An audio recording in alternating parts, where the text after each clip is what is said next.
I'm going to go ahead and begin and start the meeting. My name is Richie Doyle. I'm the president. Very happy to be president of the Travelers Rest chapter of the Lewis and Clark Trail Heritage Foundation.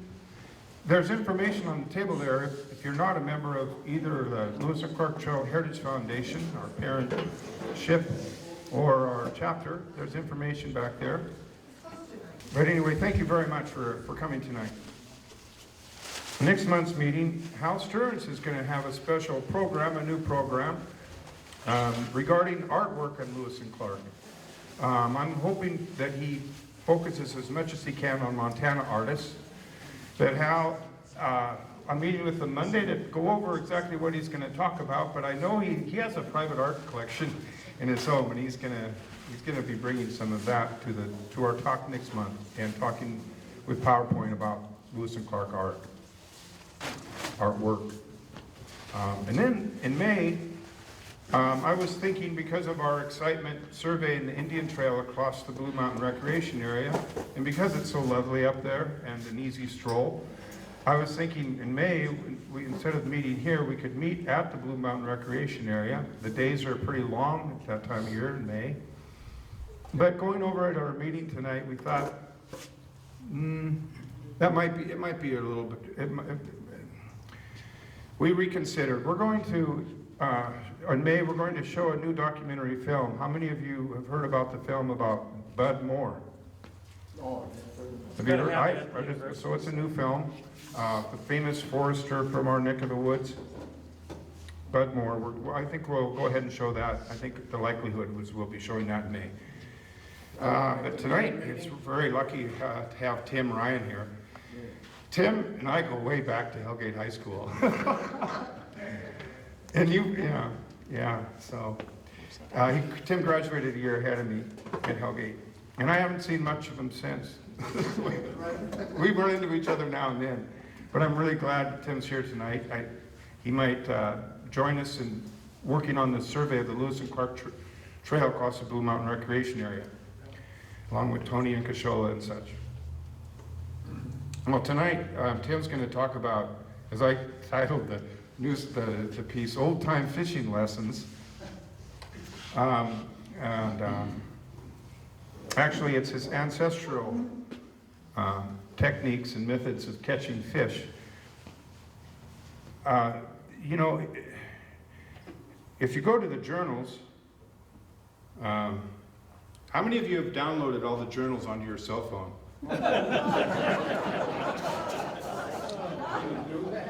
On September 14th, Clark wrote,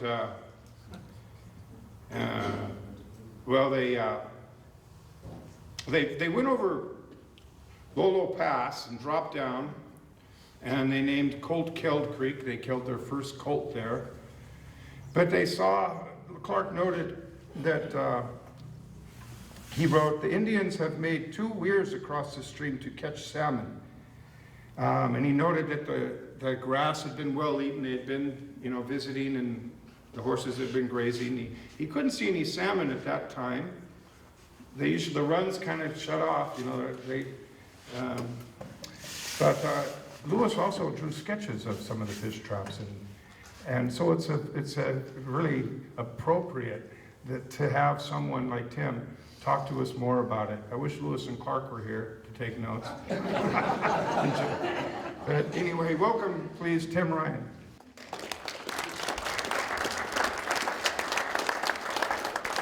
I didn't say anything about your background, but if you want to. Great. No, Richie, it's good to see how you evolved through your time and where you're at today. Yeah, we won't talk about stories from high school, but anyway. Yeah, it is good to see where Richie's at and how he's really moved himself into the Lewis and Clark and the Corps of Discovery, interpretation, and I'm proud of him for what he's doing. Let's see, I'm not really the best formal presenter, so I usually kind of want a perspective that I'm sitting around with a bunch of friends and just kind of talking about what I do know.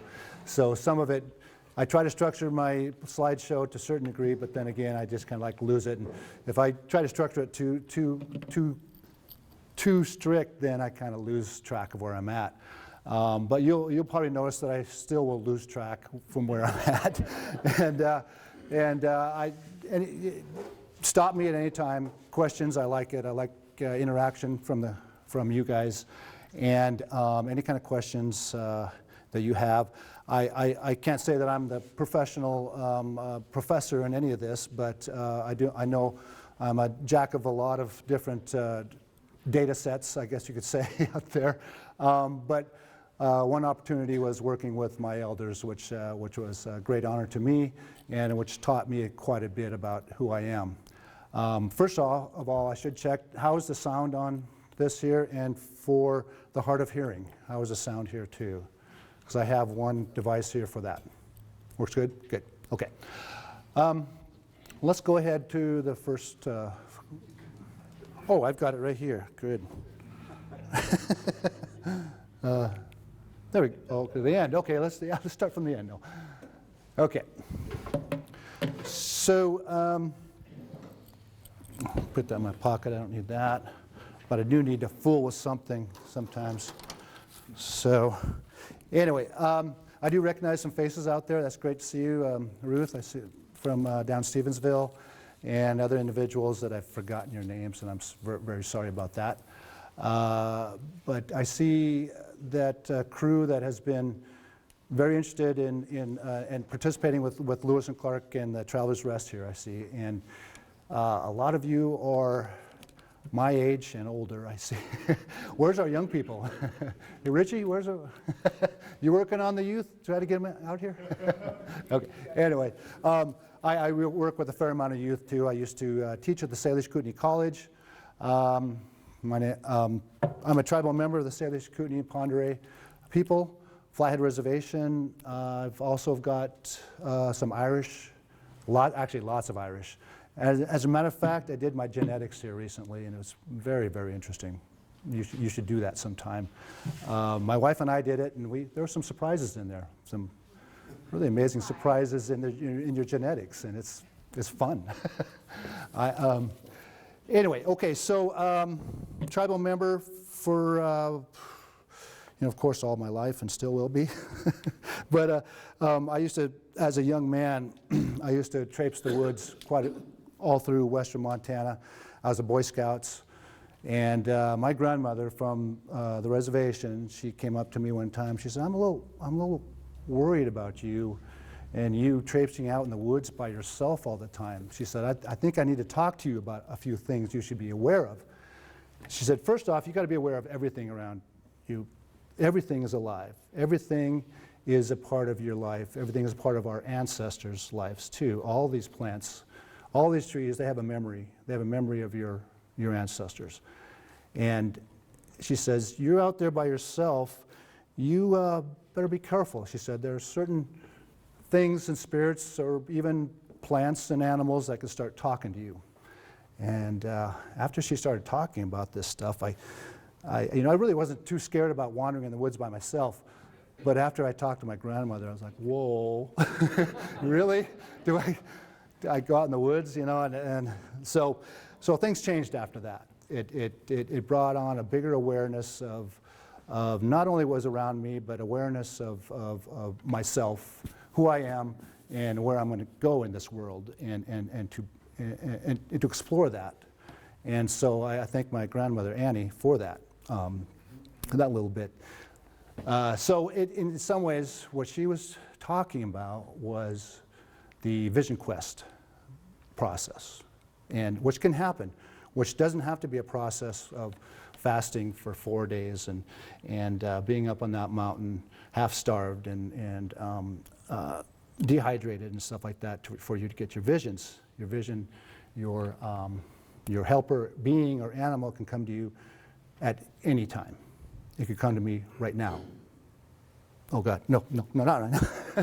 Anyway, so just a little bit of background. Of course, I working for the tribe for about 10 years in the archaeological fields and helping to manage our cultural resources. Also doing a lot of the Section 106 preservation work, which is cultural resource management. So we have the NHPA, the Natural Preservation Act, enacted in 1966, which governs the protection of cultural resources. So that's everything from Native American to non-Native American, Euro-American. All that history out there, no matter what it is, it's part of that responsibility to protect that. And it's a wonderful job that Travelers Rest is doing in protecting a lot of these histories too, and protecting a lot of stories and such with that. I have a business called Ethnotech, and we are a cultural resource management firm that addresses the Historic Preservation Act. As you know, the DAPL, the oil pipeline going through North Dakota, was an issue built around the consultation with the tribes. The tribes didn't feel that they were consulted fully through that, through the Corps of Engineers, and it became an issue. But there's also a responsibility of those tribes to step up and to give their voice too. So I won't blame it totally on Corps of Engineers or on the tribes. So in this respect, it is a very important job to do. Anyway, so some of my best work, I think, is mapping the Lewis and Clark route through Montana. 3 sections, the Lolo National Forest, Bitterroot National Forest, and the Helena National Forest. And this is one article in 2000 that came out when they were preparing for the Lewis and Clark bicentennial. We had to make sure that those trails were recorded, and all the artifacts or anything like that that was associated with that trail was also recorded and identified, documented, and protected. So this is, you're wondering, what does this have to do with fishing? Well, you deal with any kind of Native people, you usually have to go way back in time to kind of bring you up to present time. So this is kind of what I'm doing here. A lot of my work, a lot of my wisdom, a lot of things I'll be talking about tonight is elder interviews and working with my elders. And then after that was a lot of my research and a lot of my own experience in even making the items that you'll see, and traveling a lot of these different trails, a lot of the native trails that I've helped to map through the western Montana. Louis Adams, you see here, he's passed away now. Our last project with him was down in the Big Hole area where we did some place names work with him. Also, they were expanding the highway, so we had to do some work with elders. Also brought down Francis Vandenberg to talk about the foods and such that were harvested in those areas.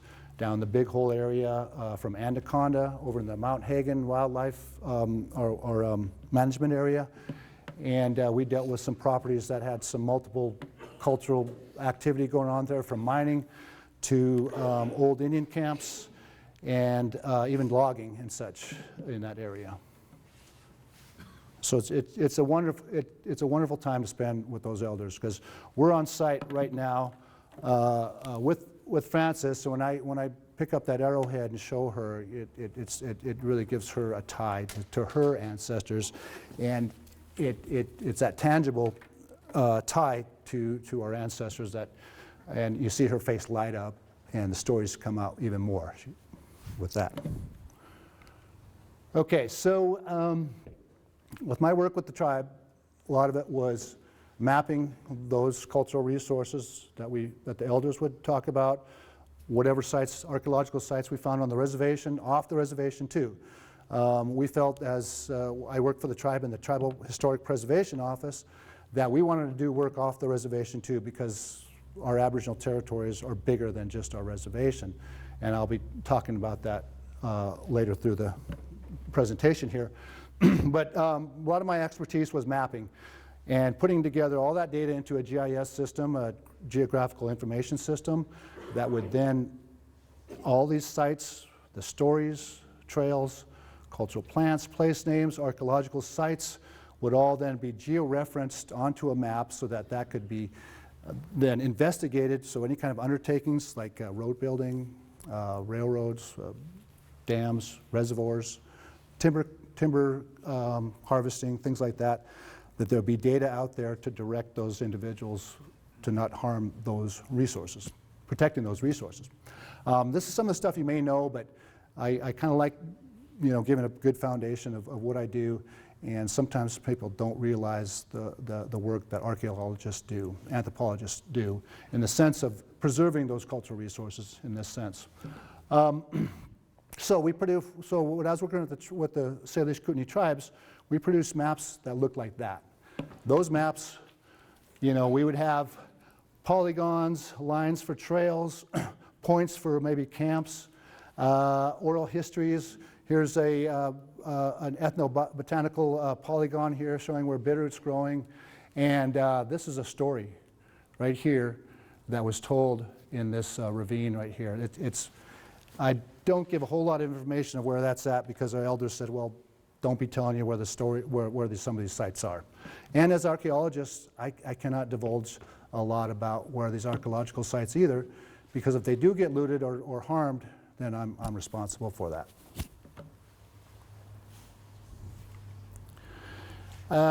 So I left the tribe. I worked for them for about 12 years or so, and my business partner also was an archaeologist for the tribe. And things kind of changed a little bit, and we wanted to change it up a little bit. I wanted to focus on a little bit more education of the traditional skills, making the stone tools, making the fish traps, tanning hides and such. And so I chose to teach at the Salish Kootenai College, and I taught there for about 4 years. And this is part of my efforts was to get my teachings out to the community in general.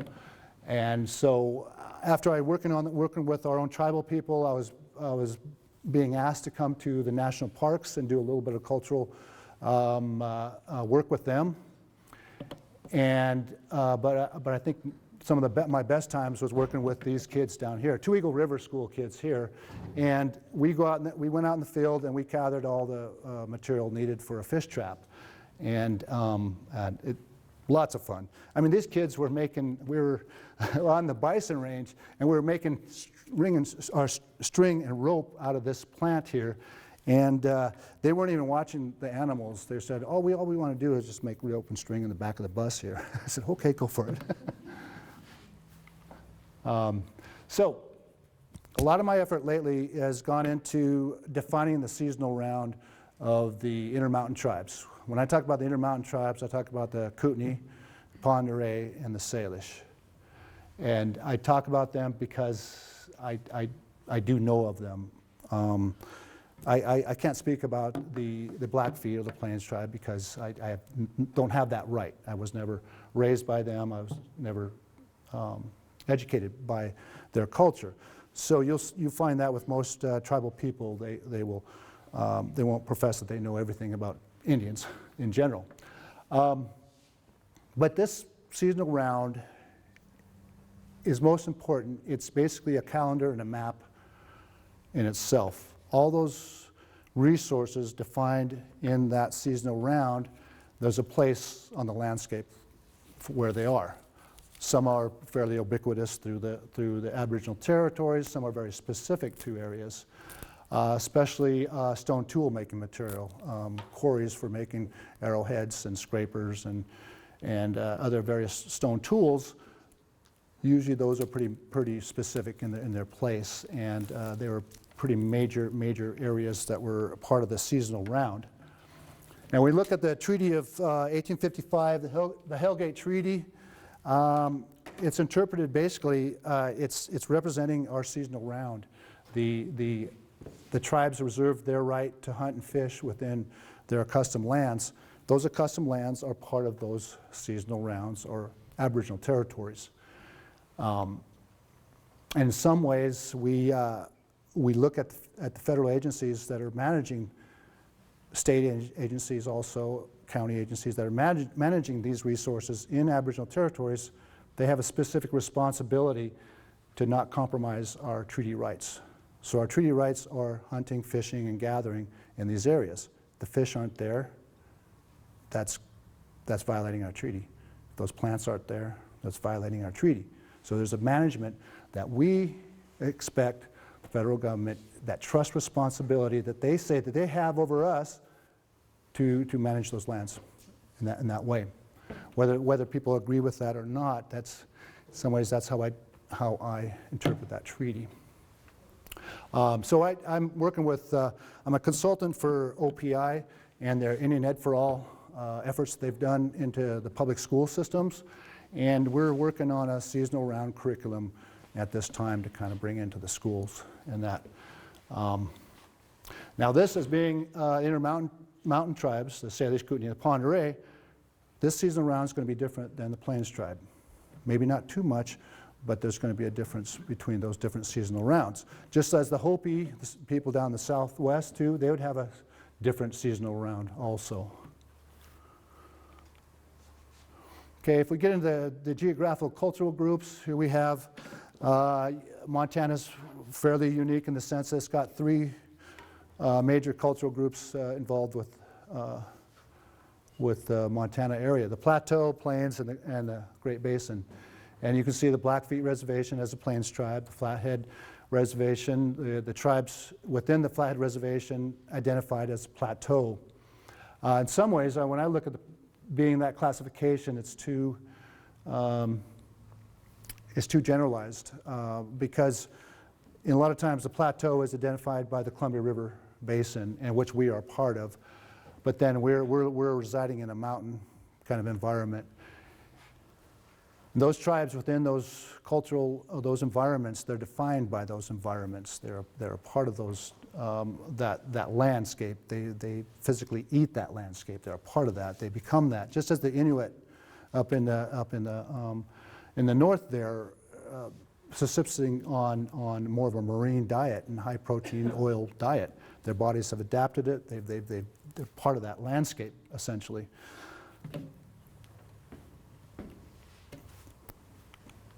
Okay, so what of our tribes? They've created a cultural landscape out there, and that we're losing that cultural landscape to a certain degree, but then it's transforming into another cultural landscape. Correct? The sense of fire suppression was huge. I mean, when people romanticize about the tribes being very light on the land. Well, actually, they made their impact on the land too. They did. They used fire on a regular basis. Their indigenous sciences or their traditional ecological knowledge helped define how to harness that fire and how to control and how to use it. So that cultural landscape. This is very, very typical of what a Salish, Pend Oreille, even a Kootenai camp would look like.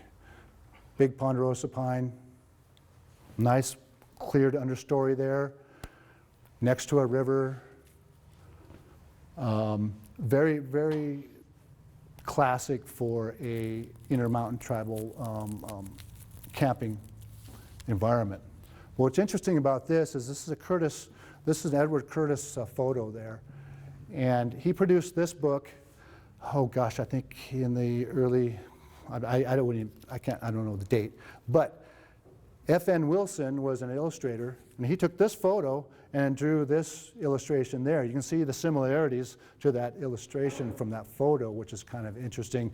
I like taking old historic photos and analyzing them, looking at every detail to see what I can decipher from those details. And I came upon this book that had some wonderful illustrations in them, and then I said, you know what, this looks familiar. And I went to Curtis, and then I found Curtis's photo of that Salish camp. This is entitled the Camp of the Salish, and this is entitled Flathead Camp on the Jocko River. So Curtis was there. He took photos of the Salish people, and this is testament to it. And this is basically what is typified by Salish, Pend Oreille, and a Kootenai camp would be that, the large old growth ponderosa pines and the understory that's cleared out, especially in a camp area right there.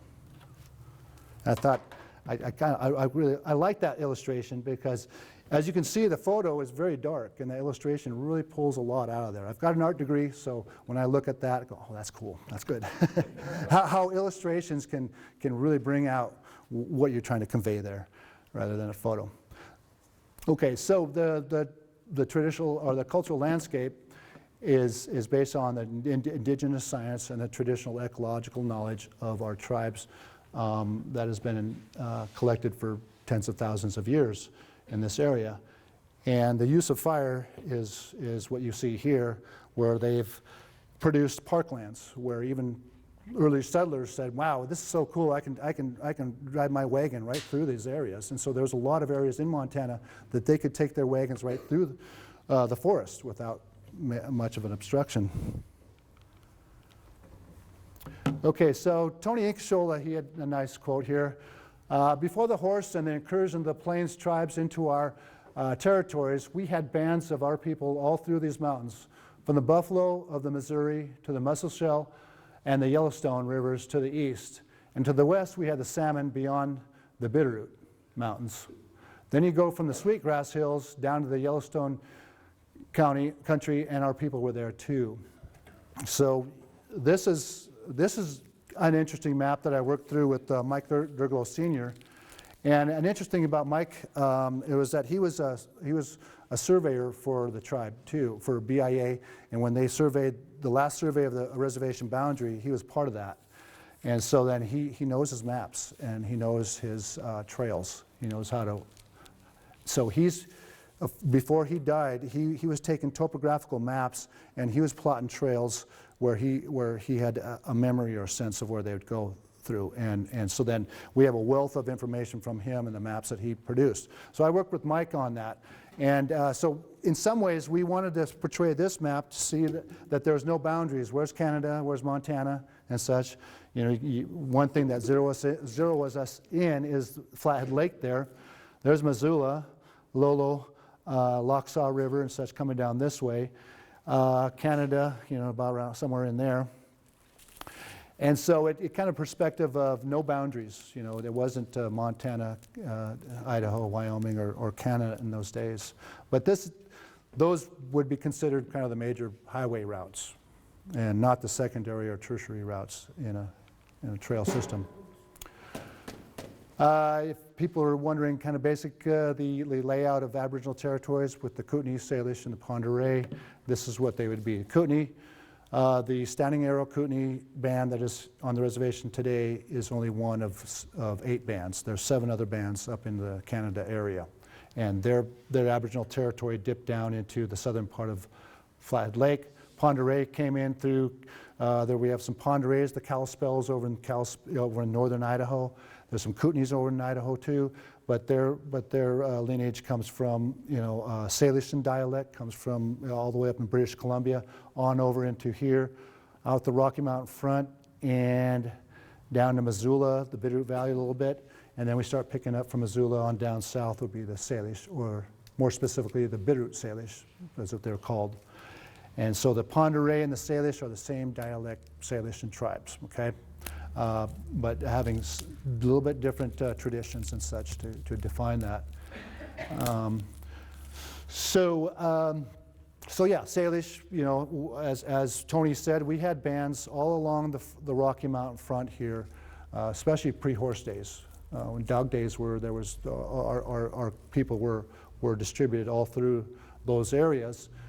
And tribes stationed out here that had access to the buffalo were trading that buffalo for other resources in the mountain areas, even trading for salmon from over in the Idaho area and bison products going back and forth and such. So if we pair this map with the seasonal round, that explains everything to me in a sense. Where would they be during the certain time of year, and what activities they would be doing? Yes? Unless I'm missing it, I don't see the bitterroot as a plant up there. Let's see, do I have it in there? In the spring, right? Yeah. Right hand. Yeah, I've got it right here. 3 o'clock there. Oh, okay. Yeah.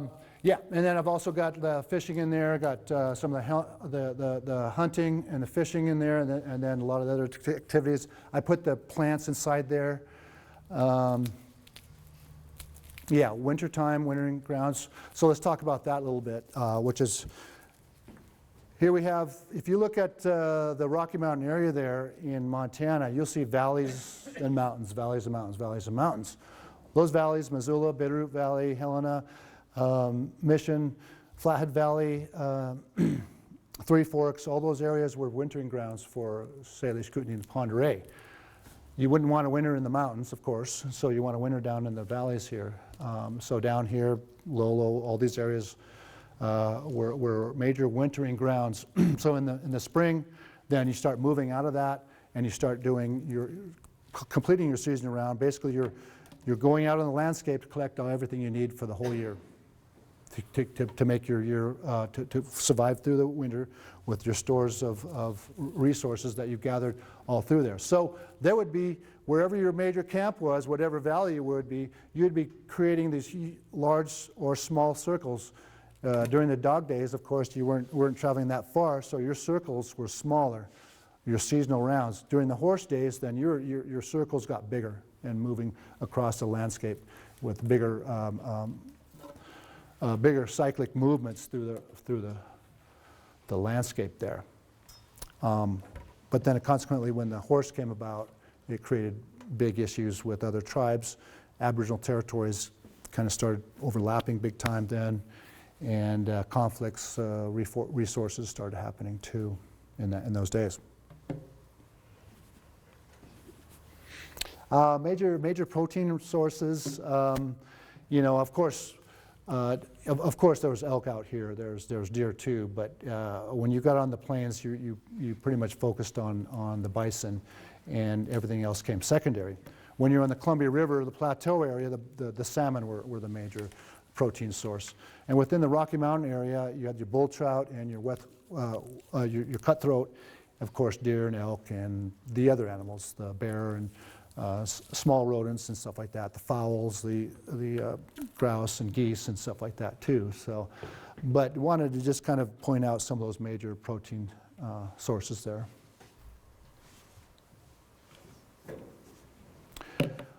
Then we're getting in a little bit of the subject of fishing here now.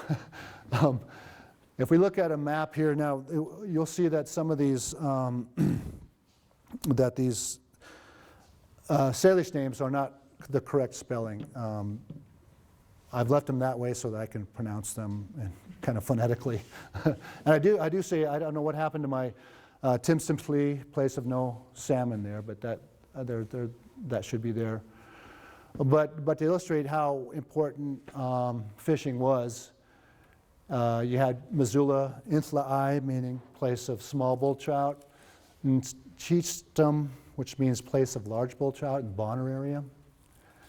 And so when that dam was removed, that gave life to those place names. The bull trout being able to come back and to spawn in their usual way without that dam was a good thing, and the elders were very appreciative of that.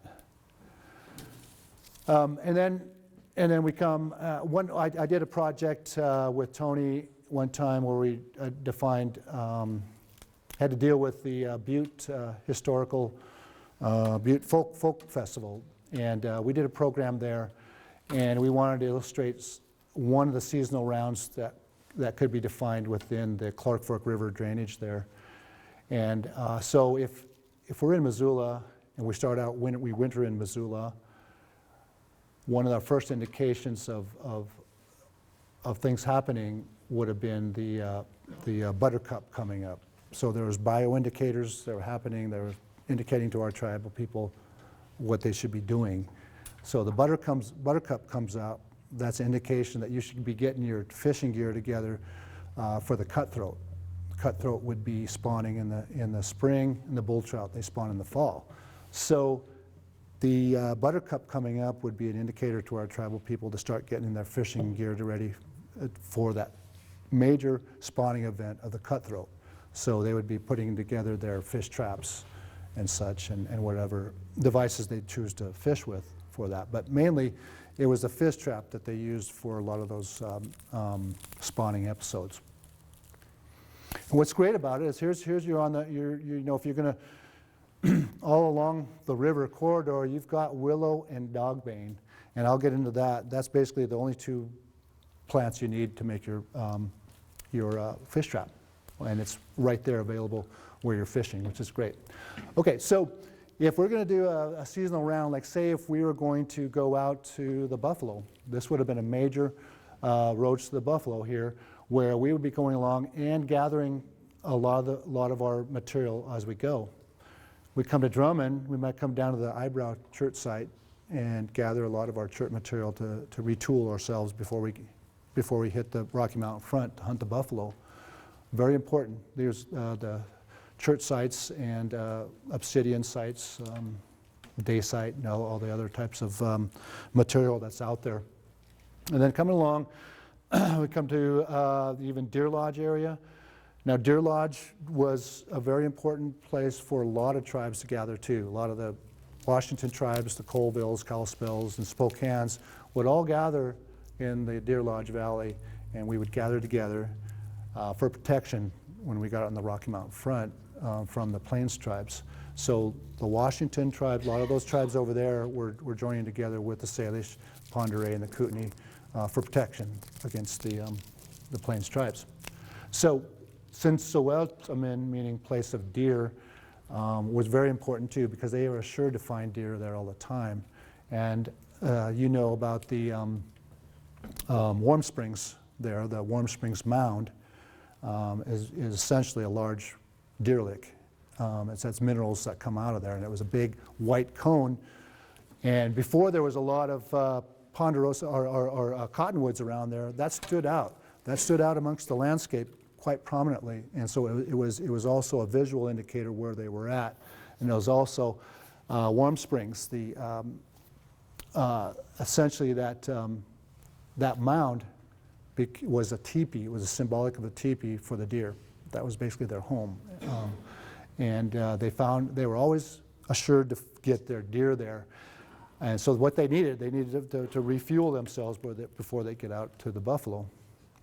So if they keep on going, then they're going to come into the Anaconda area to Mo'o, which means area of smoky water. That's where the Fairmont Hot Springs is and stuff. So there's a place then to recharge themselves physically and spiritually at the hot springs there before they continued on. And so then continuing on up Silver Bow Creek, they'd come to Sintopkwe. And Sintopkwe is a Salish word meaning to shoot in the head. And so they were taking bows and arrows and shooting the bull trout in the head with an arrow. And okay, so here's Sam Resurrection. He's demonstrating that. That's on the Flathead River. I don't think he would be actually shooting fish on the Flathead River. It's just too big. Oh yeah, right. That too. But it's a testament to how Silver Bow Creek was, the condition of Silver Bow Creek. It was able to support large bull trout, 3-4 feet big bull trout, and it was narrow and deep, cold. So they could go right up to the fish, see him right there, and boom. And he really couldn't go too far, maybe up the stream a ways, but then he had an arrow in his head, and so you could just follow him, right? And you jump in the silver bow and then pull him back out of there. Which reminds me of a story that my dad had about bull trout. His family homesteaded in the Blackfoot Ovando area, and it was the North Fork of the Blackfoot, and him and his brother, they're 11 and 12 years old at that time. And he said, yeah, we're taking the truck out, and we're driving the truck all over the place. And go, wow, 11 and 12 years old, man, that'd have been cool. And so he said, my brother and I, we're right there. We saw all these big bull trout in North Fork of the Blackfoot River there. And he said, we took our .22 and we shot one, and it kind of came up and rolled up. He said, so we got down in the creek, we pulled it out. And my brother was up front there holding the head, and I was back behind him holding like the tail. And we were walking across this old bridge. There was only one plank across it, he said. And so then as we got over across the river, pretty soon that fish started coming alive. So they didn't kill it, they just stunned it with their .22 rifle. And so they said they got it over the top, and then they took some rocks, they banged it on the head, and they finally killed it and took it home. But that's another story that talks about the health of our streams and what it was supporting in those days. And so then that tells me that yes, this story is true. Silver Bow Creek could have had very large bull trout then too.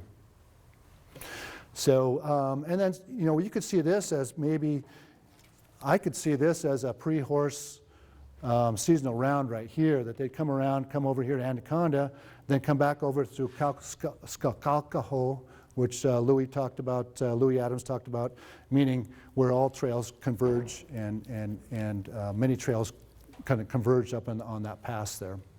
And so then this could be pre-horse, a dog seasonal round in there, possibly.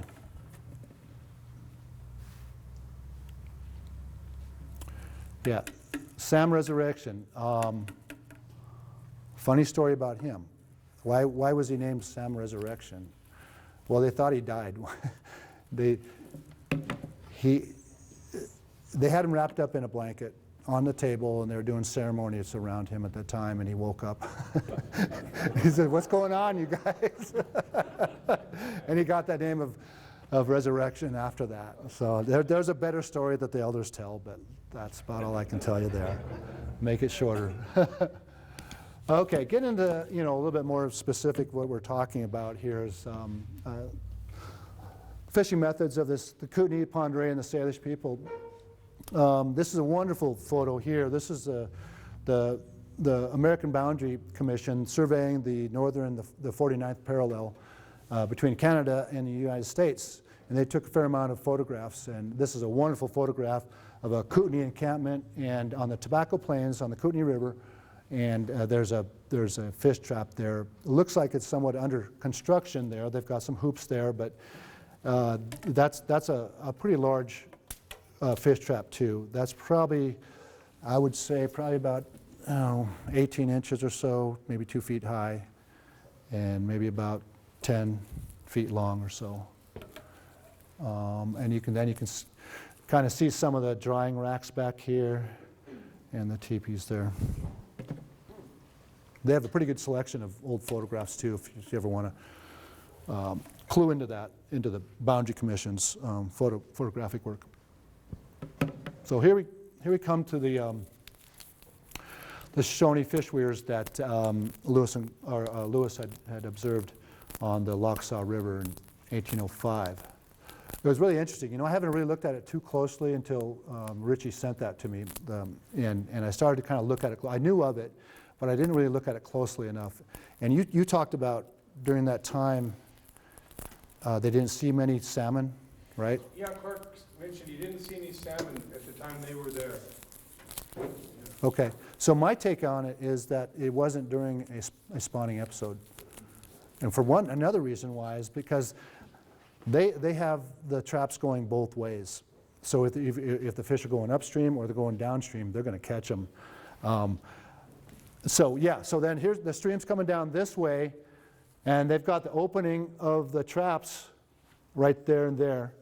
So the fish are going to come in. Now the dotted lines here is the earth built up so they can kind of control where the fish are going. Instead of putting a fence line along here, they've just kind of built up some of the earth or the gravels on the creek there, the river.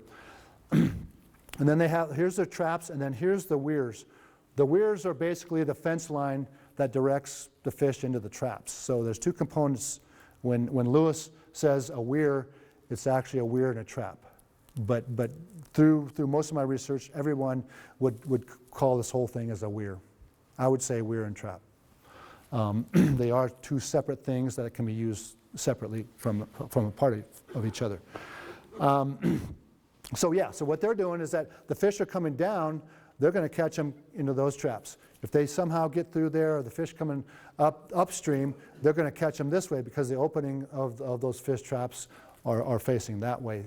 And so what I'm thinking, if it was a run, when Louis Adams, Enos Vandenberg, and Mike Durglo all confirmed a story about the bull trout and the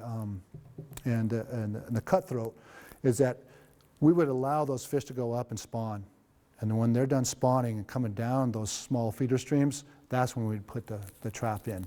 So we didn't want to trap them before they spawned. So that's what I'm thinking, is that this is in between those spawning episodes.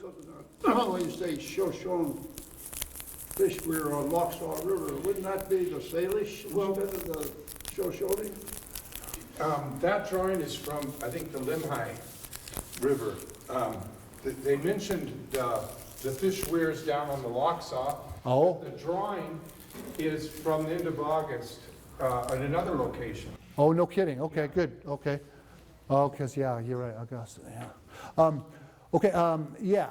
Well, okay, in somewhat, in an Aboriginal territory, that was Nez Perce territory. Once you get across the Bitterroot, the Bitterroot Range and into Idaho, even our Salish people consider that more Nez Perce territory, Aboriginal territory. Is that Camelwhite, the Shoshone chief, told Camelwhite? Lewis Yeah. and Clark that Toby would guide them, and he knew the country to the north. But he didn't say that the rest of them knew it. He was like picked out of the crowd as one who knew the country to the north, which would include the Bitterroot and the Locksaw. Right, because, okay, that's where Aboriginal territories overlap too, because we have stories of going over into the Clearwater River, Nez Perce River, and being part of that. So we're overlapping, and as a matter of fact, a lot of, like Frances Vandenberg there that I was describing, she claims that she will say that she has some Nez Perce blood in her too. So there was actually intermarriage too in that respect. Did I answer your question okay? Okay, good. Yes, that is interesting. I do like that. I have some photos of some other Shoshone fish trap thing. But to kind of step back a little bit from constructing devices like that, this is a really amazing. I haven't been to the site yet on the lake, but this is a fish weir made out of rocks on the Yellowstone Lake that's up there still. And this is a bigger picture here. And I think one of the most basic ways of catching fish is with this method, is that they would create these impoundments in shallow waters, chase the fish up into a shallow stream, in a shallow pool, and continue to chase them into a shallow area, and then just walk up and grab them without even having to spear them or net them or anything like that. They would just continue, and that's what this is here. Maybe they had some sort of a fish trap attached to this lines, maybe, I'm not sure. I would like to investigate this personally myself.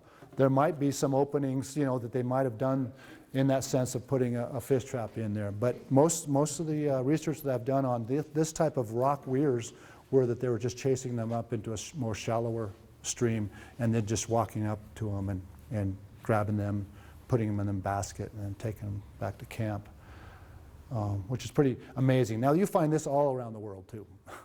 When I talk about a lot of these, like the fish trap and the fish weirs, these are pretty universal technologies all over the world with a lot of indigenous peoples, and we use them today. We use crawdad traps and stuff like that we use there on the same design and basis of what these traps are. So that's very interesting that these are. And I'm not saying that these are Salish. This could be Shoshone too, Mountain Shoshone and such. Could be Salish too because of our interaction there. Overlapping territories. Talk about other places that have been identified as fishing areas. Up in Dayton Creek, Montana, the Kootenays have a place name for Dayton Creek, which means place of fish traps. And down in the Big Hole River, fish trap campground down there. That's where I was interviewing Louis at one time. And it is really favorable to make fish traps in there. The water slows down right there. It gets really shallow. There's a lot of rocks that they can work with to make impoundments or to make the weirs to put your fish trap in. And most likely that was a place name that's carried on, from the historic period on up today. So the early pioneers in those areas were probably observing Salish or even Nez Perce, or even Shoshone trapping in there. And this is one of my traps there that I made. It's not that one. This trap there went to an individual over in Philadelphia, a doctor over there that really liked my work.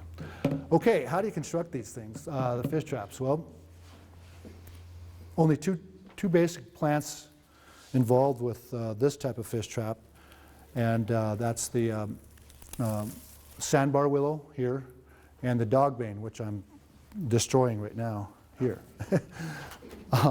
But I'm going to make a mess here too, so Richie, sorry, you're going to have to clean it up. Oh, actually, I can do this here. So yeah, which is really nice. I mean, all these materials are sitting there along the river, and it's kind of a funny situation here with this one here. This here was one of my first traps I made.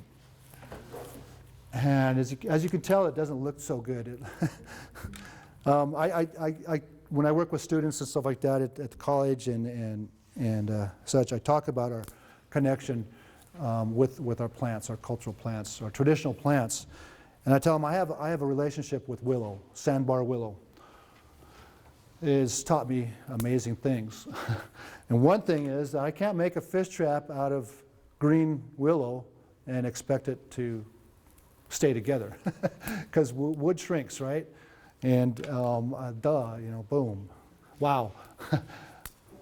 I equate that to willow teaching me how to work with it. And just like anyone else, you have to learn how to work with other people. They teach you, whether nicely or not nicely, but in the end, you'll figure it out. So one of my first fish traps, it fell apart on me.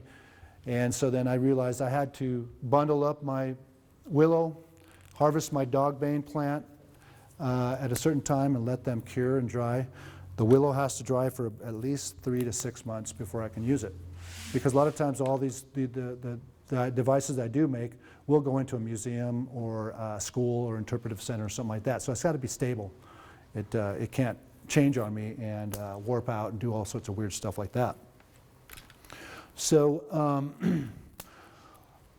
I also, there's a knack to finding just the right runners too on the ribs of that too.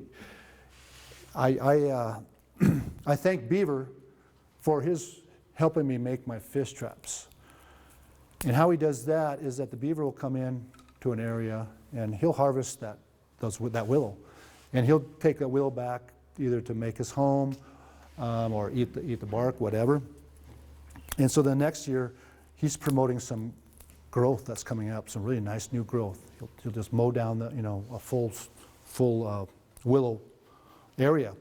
And those nice new shoots that come up the next year, in 2 or 3 years, you have these nice long runners for my fish trap.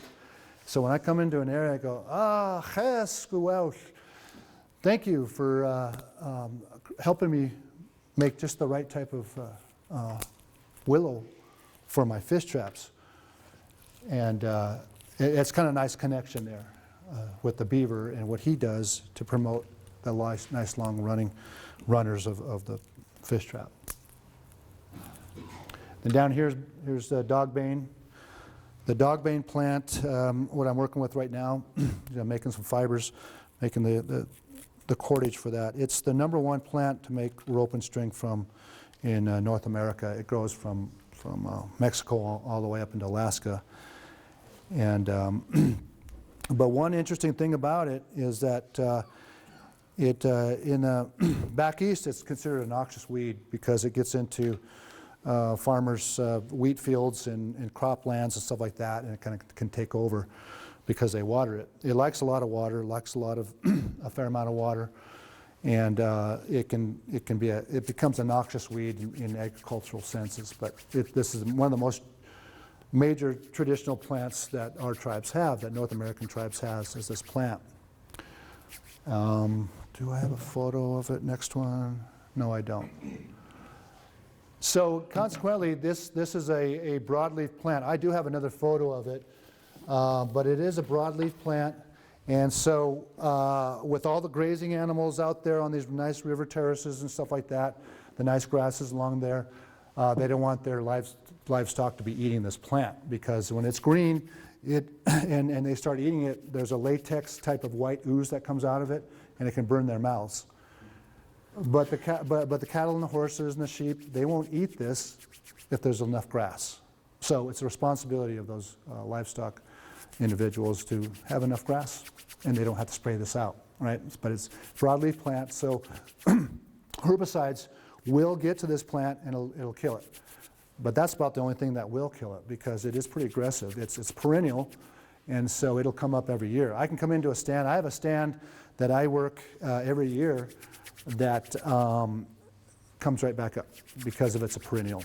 And so it's a great educational tool too, where you can bring it into a classroom and you can teach your kids how to do the make rope and string, and it's a lot of fun. They really like that. And that's one of the things I do quite often, is to bring this plant in there. So all they need is their hands to do it. No tools. And if you can find some good stands of it, it'll come right back up. So you can find it on, one area that I found a lot of it is east of Missoula here. You go out to the Bearmouth area, you go along the rivers, you'll find this plant all along there. And like I said, don't feel bad if you take a few stalks. It's going to come back up. Yes, sir? Traditionally, did the women make these, or the men, or both? Both did. There was, like a lot of the fishing devices, the men did themselves. And there's a lot of use to fishing devices too with this. Lots of it. Lots of my, well, the fishing line I made for this. It puts together my fishing, my dip nets, the fish traps and all that stuff is all based on this too. If I was to construct this fish trap, there's two forms of cordage out there. There's plant cordage and there's animal cordage. So there's the tendons, and then there's the rawhide and the buckskins of animals that you can use. But I couldn't use animal hide to tie this fish trap together because its properties change when it gets wet, gets loose, it'll fall apart. So that's why a vegetative plant material for cordage is very important for fishing devices and such that can sit in the water and not change. Let that dry for 3 to 6 months too, and can you get it at the same time and put it on? Okay, a little bit different. What I do, this plant becomes mature in the fall and early winter, and once it's dead, it's dry. But if it's gotten wet, I'll let it dry for 3 or 4 days, and it's ready to go. So you can use it right then. Yep. But you just got to kind of wait until the fall or winter. Okay, so there's the fibers of that stalk now. I've got fibers there, and I can turn that into cordage, which I'll talk about a little bit later on. If we look at, this is great. This is a wonderful example that I looked at too. This is Pondere Elder John Pilko. At the People's Center, they have his devices he made. Here's his fish trap here. And an interesting device that I did not know what it was until I talked to another elder. And that device, that tray over there, that willow tray there, is a minnow catcher for live bait. So what they would do with that, this here, is that they would get into an area where there was a lot of minnows kind of running around, bring it down in the water, slowly bring it up until they get to a point where they can just kind of pull it up, and the minnows are sitting on top of there in that tray. And then they could use that to bait their hooks and to make live bait from. I thought, wow, that is so cool. I just never saw that before. What's the dimensions on that? It is about 3 feet, maybe a little more than 3 feet by about 2, something like that. Yeah. Yeah, it looks like it's all sandbar willow too. I know dogwood, usually the bark will start flaking off on dogwood, and I'm pretty sure that's probably a sandbar willow, because how straight it is too. Yeah, so, just looking at that, different designs and such. And then here we go to a Mesolithic fish trap found in the bog in County Meath, Oregon, 5,210 years BC, which is pretty cool because you can see the same things that are, basically it's the same type of makeup. Here's your runners or ribs coming in here, and then here's that inner cone right in there, found in a bog. Probably was willow too. I thought that was kind of cool. That's Irish, part of my heritage. So. Had to put that in there. But no fish. Okay, so this might illustrate kind of a little bit more. So the elders had talked about using this fish trap more on the feeder streams and not the big rivers, not the big Flathead River, not the big Clark Fork and that. A little bit too hard. But it was those feeder streams that they're going up to spawn in. Okay, lay their eggs up in those feeder streams in a nice, cool, clean gravels way up in the mountains and such. And then when they're done spawning, then start coming down. And then that's when we'd put the fish trap in there. So here's the Flathead River right here. The river honoring is an event that the tribe puts on that highlights a lot of the different departments the tribe has: forestry, fisheries. Elders will have a station. I have a station on traditional fishing. What else is out there? There's many stations they have during that time. And the public can come to that. It's not advertised big time because it's mainly for school kids, 5th through 6th graders that we entertain through this. But the general public can come out and observe that event. It's usually the second week in May when that happens. But what I'm doing here, I have some rope coming out on both sides there, defining a stream, a feeder stream going into the Flathead River, and so that they would let the fish go up, spawn in the high mountain, clean gravels, lay their eggs, fertilize their eggs, and on their way back down is when we're going to put that trap in and to catch the salmon.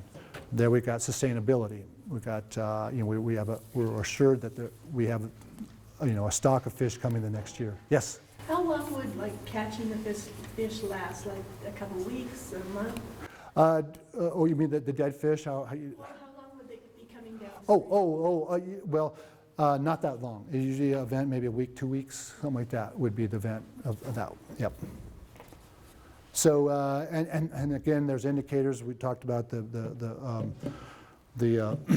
buttercup coming up for the cutthroat, and then in the fall for the bull trout, it's the larch trees. When they start turning yellow, that's the time when you're supposed to get your fish traps ready for the bull trout, because the bull trout are going to be spawning at that time and moving in big numbers.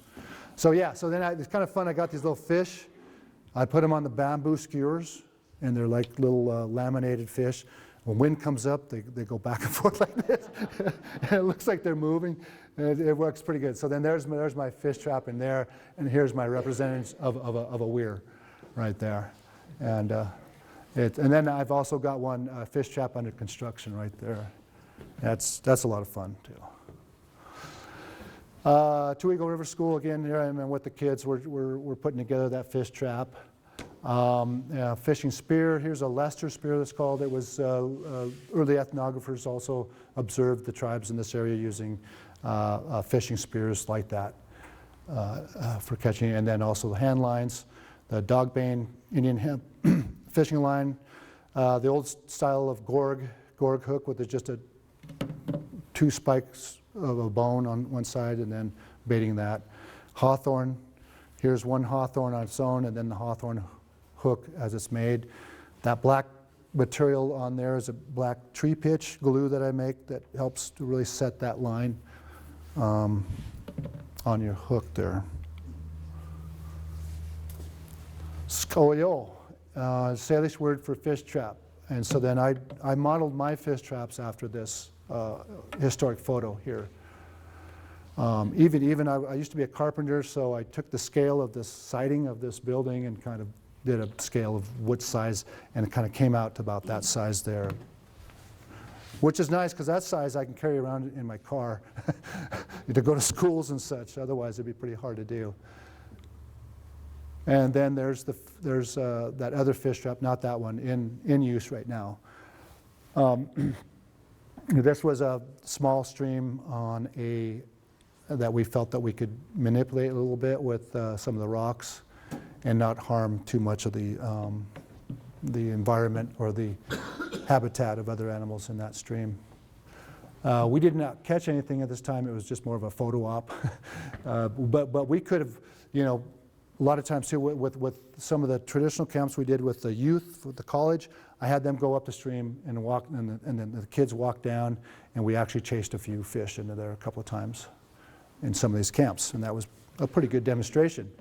One time we fisheries biologists working with us to demonstrate to the students, say, hey, this could be a career that you'd like to get into as fisheries biologists, and they had their fish shockers. And so they shocked a few fish and slid a few in there when we didn't see one time too. So, hey, wow! You know, I'm looking over and I see these fisheries guys, they're going, no, don't say anything. Some of the things we do. So how does that fish trap work, which is pretty interesting. So essentially what we have here is a fish trap. Here's the cone coming in, and then here's will be the ribs. And I saw a YouTube video of what happened there. And the fish came in. Fish would come in and kind of swim around a little bit. Pretty soon they come around, and their nose would be right into there, their bodies would be right in there, and then they'd just stay there. They wouldn't go anywhere else. They were just like, oh, they just kind of swim there like, I'm trapped. Even though there was still an opening they would get out on.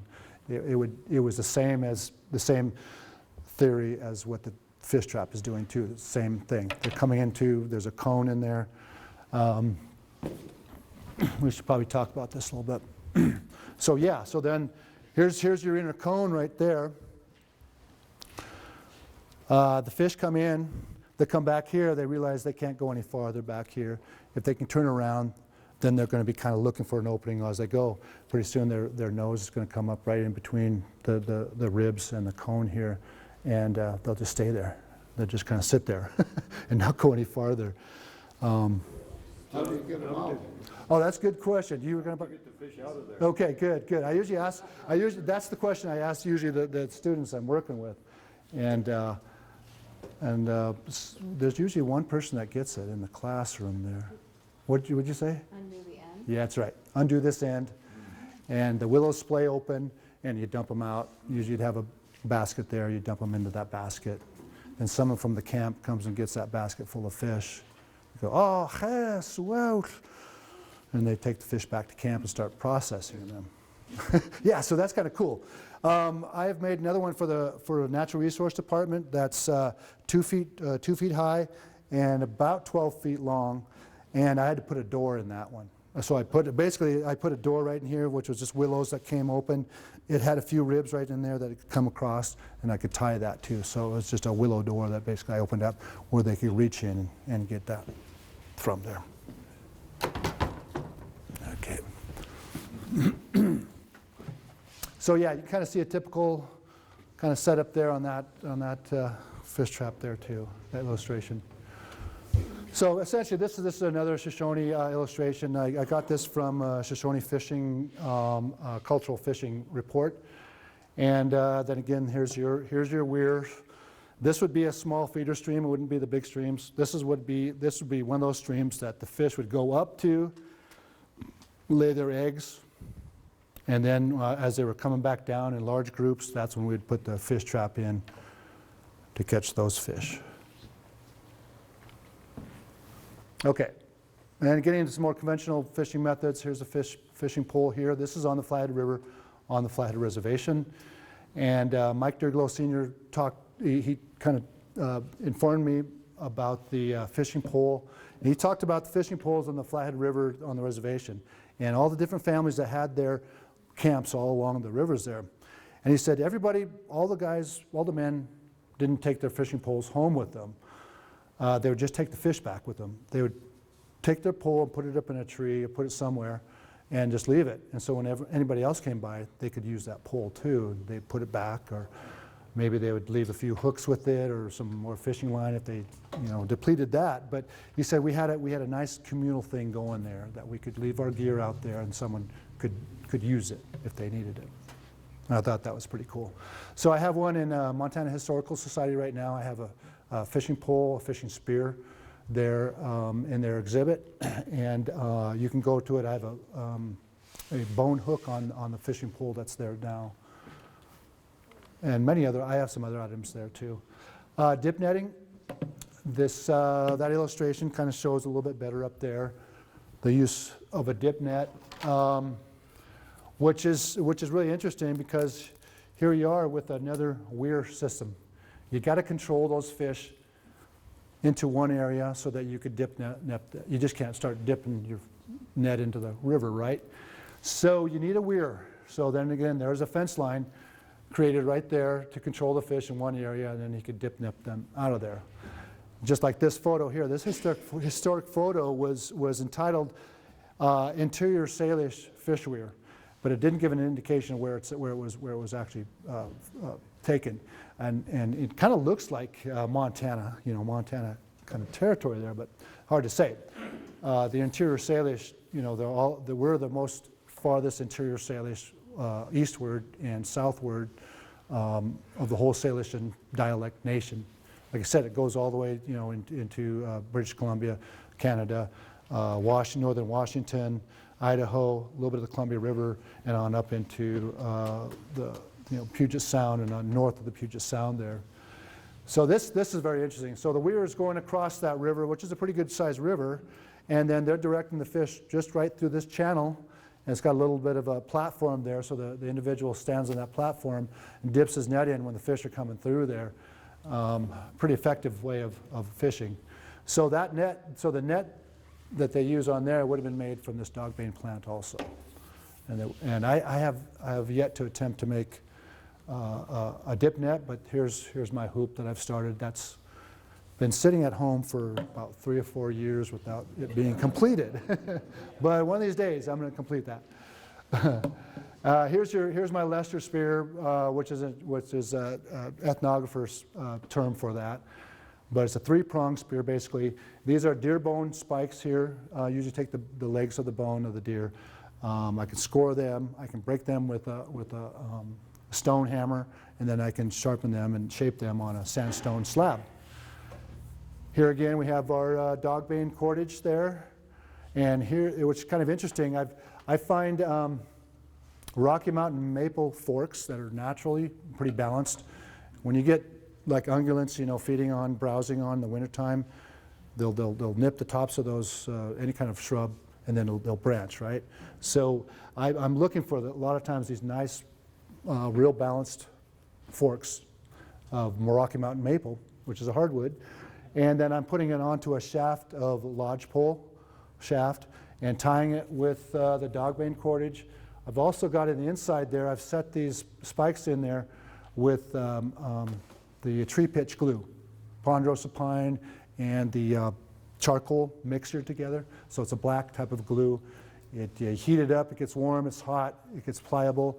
You put it into the recesses that I dug into the fork and put the bone in there, then let it dry and it'll harden.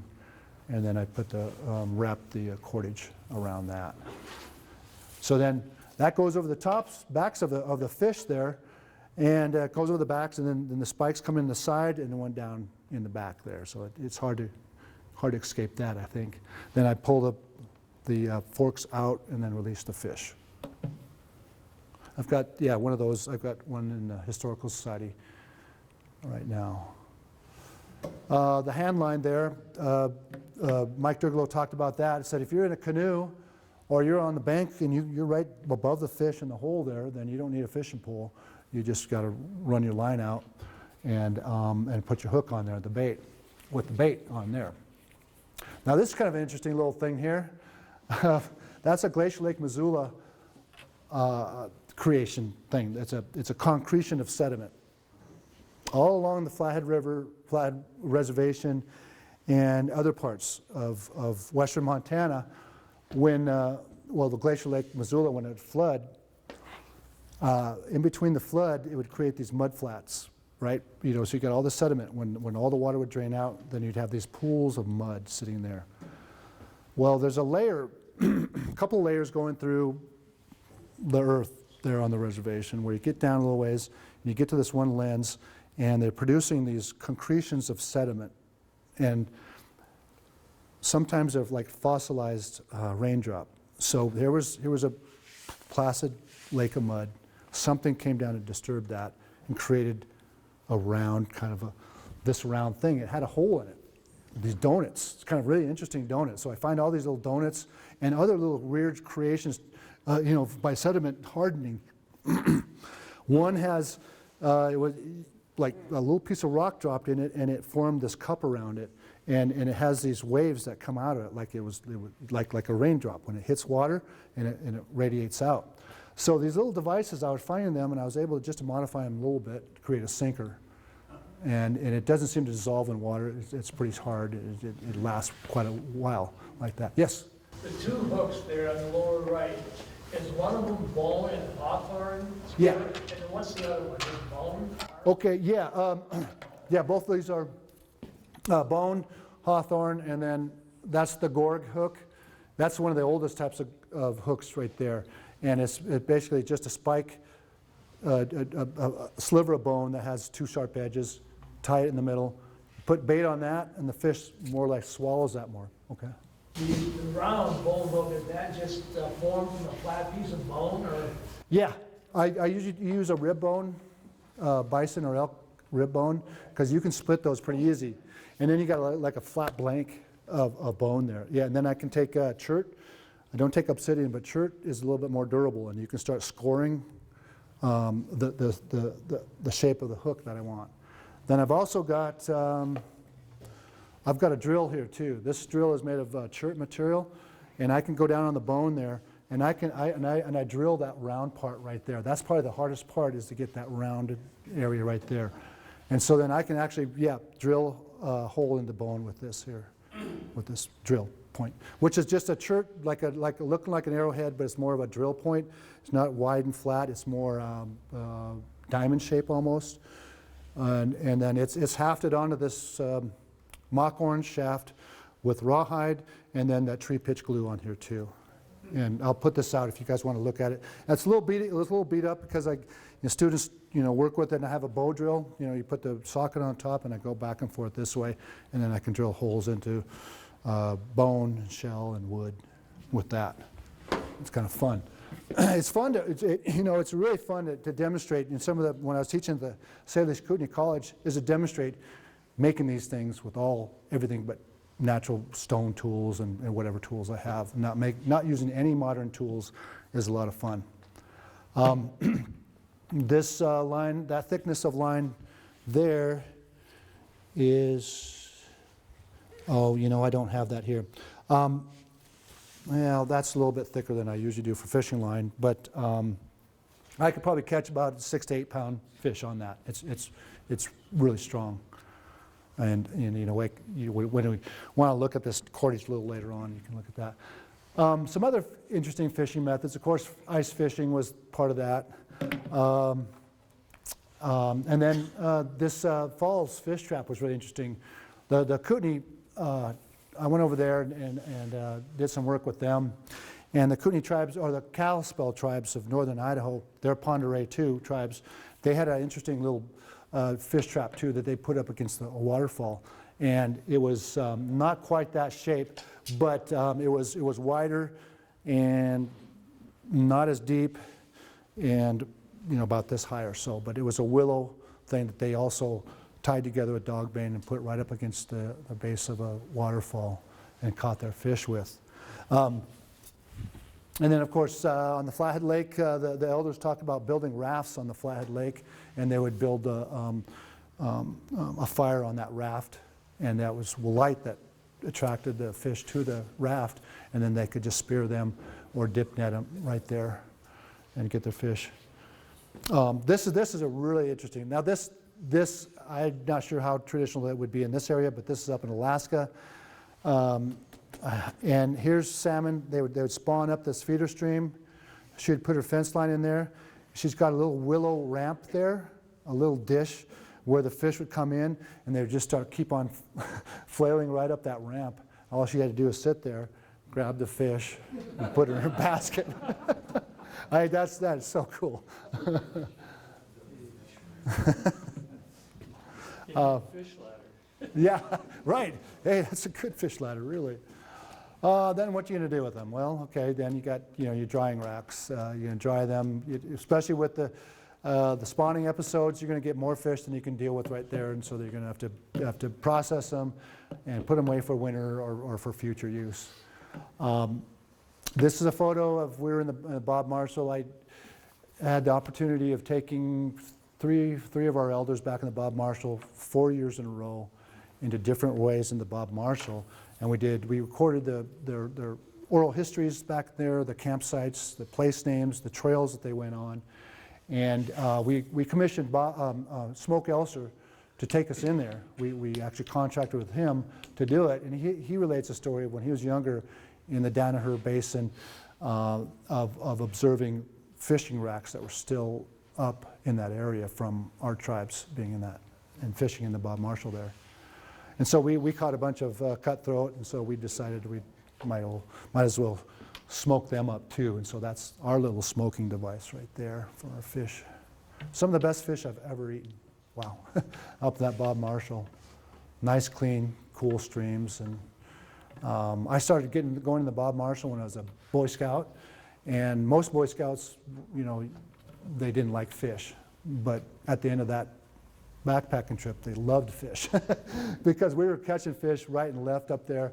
And then we were taking we were putting them in tin foil, you know, and putting a little bit of butter and salt and pepper in the side, and then wrapping them in tin foil, and then roasting them in the fire, and whew, they turned out really well. So yeah, so I think we converted some young Boy Scouts in those days to like fish after that. So we'll get into the cordage here now. So yeah, basically it's really nice, you know, only 2 plants to create the fish trap, and that's the dogbane. And there's so many uses for the dogbane. Here's what the plant looks like here. I'm teaching people how to use that in schools. There's kind of what the plant looks like when it's dry. It's got the branches on there. I've used it to sew the bulrush mats together, which is another interesting traditional shelter for this area that's not really conscious about it, but it's a product of the Salish people in the Columbia River. But this is what a teepee looks like, made out of bulrush, the bulrush mats they'd sew together. So they're using the dogbane and passing a needle through each of the bulrush to make a mat that they could then drape upon their teepee poles, and a very, very effective covering for teepees also.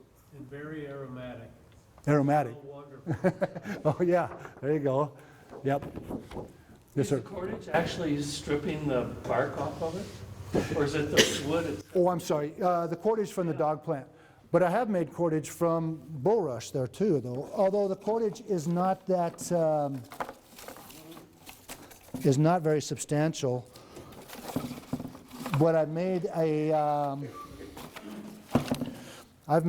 so this is bulrush here that I've kind of put together with a cordage twist to make things, and so I've made baskets out of this.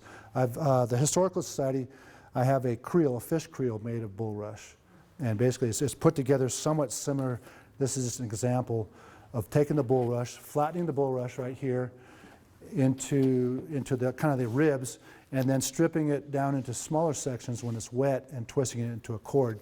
So now I've made baskets out of this. So this is the fish creel. This is representative of the technique to make the fish creel that's exhibited at the Historical Society. And here, I can pass this stuff bark, or is it the stem itself? Oh, it's the bark. It's of the dogbane plant, Indian hemp. Yeah, it's the bark, definitely. Yeah. So then after I split that out, I've got these fibers here, which is basically a yarn, right? It's just fibers that are laying against each other. So this isn't cordage right now, but once I start twisting it upon itself, then it starts to become a cordage. So anything fibrous twisted upon itself would be called a cordage. A leather piece would be called a thong, right, that you'd tie around with. So with this here, I'm twisting. This is a finger twist, a 2-ply finger twist. And basically what I'm doing is I'm twisting out, grabbing that bottom, and then twisting back to myself, and then creating that twist there. And I'll pass some of these examples around for you.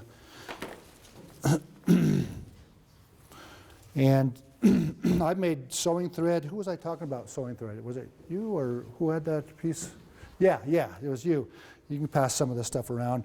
You know, and take a piece of it and try to break it. You'll probably cut your fingers before you'll be able to break any of that type of stuff. It is really, really strong. You know, like I said, it's the #1 cordage plant for North American tribes. And not only dogbane, but I've got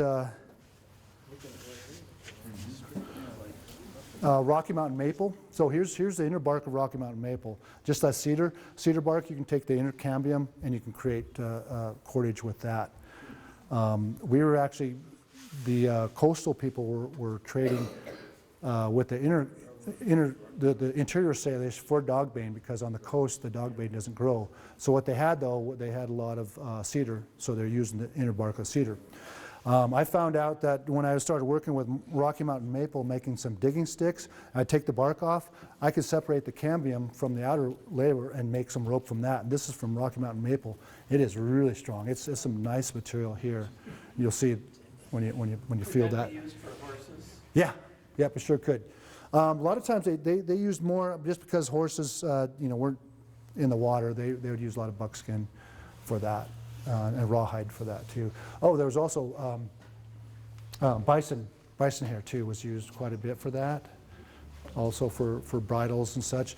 And there was a bit more of a complicated cordage twist on that. It wasn't a 2-ply, it was a 3 or 4, and they did more of a weaving or a braiding with that, yeah, to make it more substantial. But they talk about the rawhide bridles and ropes pretty big time too. The elders talked about making them, and that they would take a buffalo or mainly elk. Buffalo has kind of like short fibers.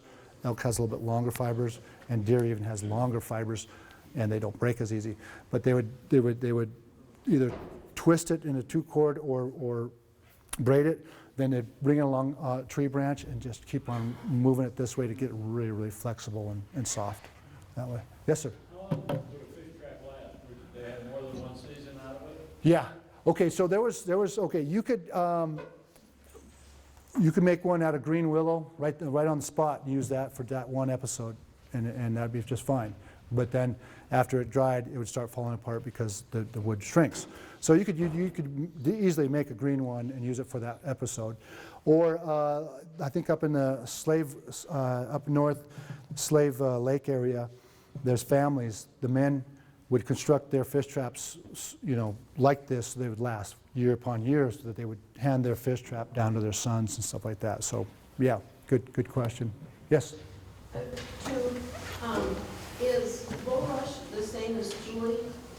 Nope. No, different. No. Okay, dogbane. I'm sorry. Yes, bulrush the same as tule. Yes, it is. Mm-hmm. Was nettle used around here? Nettle. Okay, it's not a native plant. Nettle was introduced. Yes. And so it's not on the radar of traditional plants. But yeah, I've made out of nettle. Yeah, that's a Eurasian introduced plant. Yep.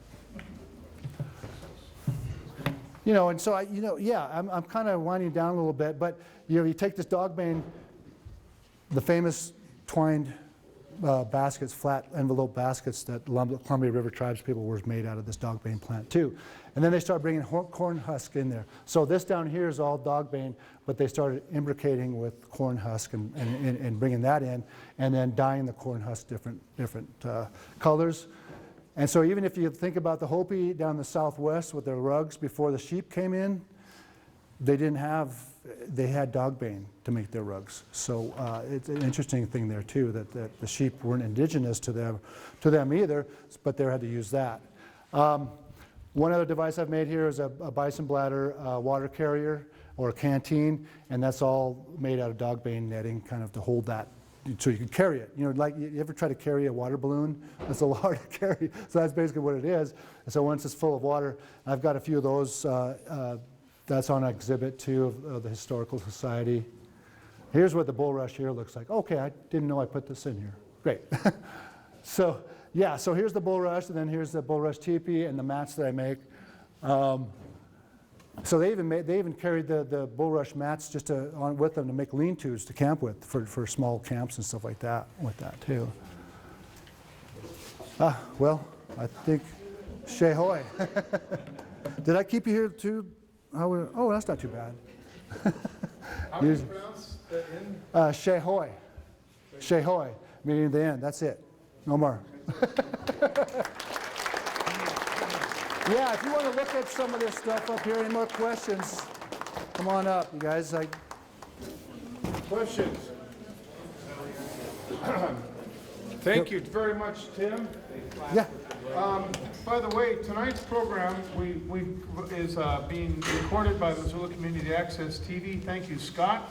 This will be airing on our local television, cable cast in a month or two, couple months.